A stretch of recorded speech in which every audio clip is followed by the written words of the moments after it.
Hey guys, this is how to fix GTL Getting Out app not working. So guys, watch till then as I discuss multiple solutions, and for Apple users, I will show a step-by-step guide on the left side of the screen. So first thing that you will do is simply go to the Google Play Store and go for the search at the bottom and go for the top and just simply search for the application.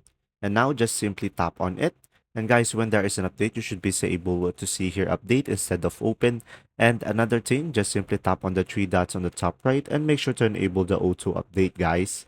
And now for the second solution, just simply go to the settings into your device and just simply scroll down and go for the apps. And after that, guys, just simply go for the GTL Getting Out application over here and tap on it and go for the storage and tap on clear cache. And from there, you should be able to fix it.